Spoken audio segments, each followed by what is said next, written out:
शेवटी 1 मिनिटामध्ये सांगितलं, पुरुषोत्तम मासामध्ये, अधिक मासामध्ये, मल मासामध्ये म्हणजे धोंड्याच्या महिन्यामध्ये कोणते कामं करावे आणि कोणते नाही करावे, नित्य व नैमित्तिक कर्म करावे. नित्य म्हणजे रोजची देवाची पूजा करावी, हरिपाठ म्हणावा, काकडा म्हणावा, भगवंताची आरती करावी, श्राद्ध वगैरे आलं असेल तर जरूर करावं, ड्युटीला वगैरे जावं, कामाला जावं, त्याला बंधन नाही. काम्य कर्माचा आरंभ व समाप्ती करू नये. जे केल्या वाचून गती नाही असे कर्मे करावी. ज्वर शांती, पर्जन्येष्टी इत्यादी नेहमीची काम्य कर्मे करावी.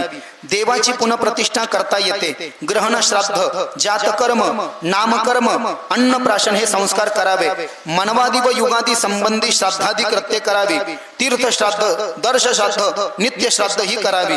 तीर्थांमध्ये जर का कोणी गेला असेल धोंड्याच्या महिन्यात तर आपण काशीला वगैरे ते श्राद्ध करतो ना पित्रांचं, प्रयागला, त्याला काही बंधन नाही, ते करू शकतो. नारायण, नागबली, त्रिपिंडी यासारखी कर्मे गंगा, गोदावरी, गया तीर्थ क्षेत्री करता येतील.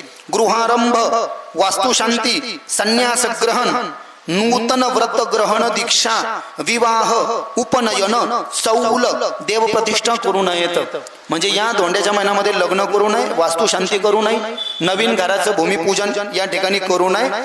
अधिक मास असता श्राद्ध केव्हा करावे, अशा पद्धतीनं या सगळ्या गोष्टी आहेत.